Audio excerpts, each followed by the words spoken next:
ಚೇಳೂರಿನಲ್ಲಿ ಗುರುಪೂರ್ಣಿಮೆ ಬಹಳ ಅದ್ದೂರಿಯಾಗಿ ನಡೆಯಿತು. ನೂತನ ತಾಲೂಕು ಚೇಳೂರಿನಲ್ಲಿ ದಿನಾಂಕ 29 ಜುಲೈ 2026 ಬುಧವಾರ ಶ್ರೀ ಶಿರಿಡಿ ಸಾಯಿ ಮತ್ತು ಶ್ರೀ ಸತ್ಯ ಸಾಯಿ ಮಂದಿರದಲ್ಲಿ ಗುರುಪೌರ್ಣಿಮಾ ಪ್ರಯುಕ್ತ ಬೆಳಿಗ್ಗೆ 10 ಗಂಟೆಯಿಂದ ಗುರು ಗಣಪತಿ ಪ್ರಾರ್ಥನೆ, ಗಣಪತಿ ಪೂಜೆ, ಸಾಯಿ ಹೋಮ, ಶಿರಡಿ ಸಾಯಿಬಾಬಾ ಮೂರ್ತಿಗೆ ಪಂಚಾಮೃತ ಅಭಿಷೇಕ, ಹೂವಿನ ಅಲಂಕಾರ, ಮಧ್ಯಾಹ್ನ 12 ಗಂಟೆಗೆ ಮಹಾ ಮಂಗಳಹಾರತಿ, ತೀರ್ಥ ಪ್ರಸಾದ ವಿನಿಯೋಗ ಕಾರ್ಯಕ್ರಮಗಳನ್ನು ಹಮ್ಮಿಕೊಳ್ಳಲಾಗಿದ್ದು, ದೇವಾಲಯದ ಧರ್ಮ ಕರ್ತರು ಪಿವಿ ರಾಮಾಂಜನೇಯ ರೆಡ್ಡಿ, ವಿಗ್ರಹದಾನಿಗಳು ಲಾವಣ್ಯ ಕೃಷ್ಣಮೂರ್ತಿ, ಅರ್ಚಕರು ವೇದ ಬ್ರಹ್ಮಮುರಳಿ ಶರ್ಮಾ, ಚೇಳೂರಿನ ಎಲ್ಲಾ ಸಾಯಿ ಭಕ್ತರು ಹಾಜರಿದ್ದು ಸ್ವಾಮಿ ಕೃಪೆಗೆ ಪಾತ್ರರಾದರು.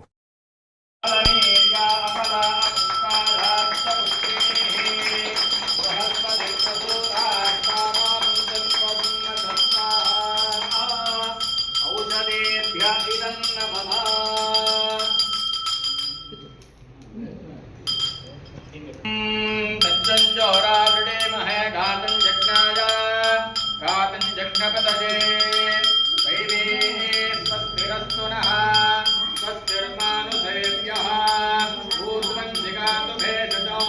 पुण्यो अस्तुष्पदे तञ्जसुष्पदे विश्रान्ति स्वाहा औषधेभ्य इदं नमः पूर्णावधि औषधेभ्य इदं नमः अंदरू काळाले मध्य ओके नित्यपुष्टां करेषुणीं ईश्वरीं सर्वभूतानां तामिहोपक्वये प्रियम् गन्धर्वाणां दुरादर्शां नित्यपुष्टां करेषुणीं ईश्वरीं सर्वभूतानां तामिहोपक्वये श्रियम् गन्धोदकस्नानं समर्पयामि। ओम नमो भगवते रुद्राय ओम नमस्ते रुद्रमन्यवभूतोदइषवे नमः नमस्ते अस्तु धन्वने बाहुभ्यामुतते नमः यादइषु शिवतमा शिवं बभूव लक्ष्मं सुमना असत्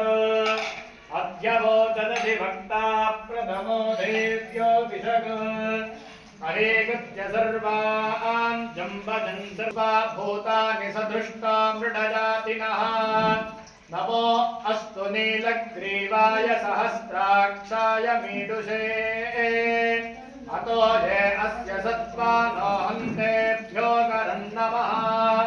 प्रमुञ्च धन्वनस्त्वमुभयोराज्ञयोध्याम् याश्च ते अस्तैषवः परादा भगवो वपा अवतत्यदनस्वगुं सहस्राक्षसते शुधे निशीर्यशल्यानां मुका शिवो नः सुमना भवा विद्यन्तनः कपर्धिनो विशल्यो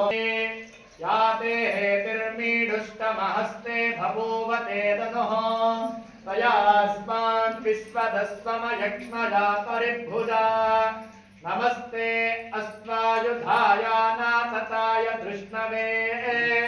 उभाभ्यामुतते नमो बाहुभ्यां तव धन्वने परिते धन्वनो हेतिरस्मान् पृणक्तु विश्वतः अतो य इषुदिस्तम्भस्येमाक्षभिर्यजत्राः स्त्रीरङ्गये स्पष्टुवागुं सस्तनोभिः विषेम देवहितं यदायुः स्वस्ति न इन्द्रो वृद्धश्रवाः स्वस्ति नः पूषा विश्ववेदाः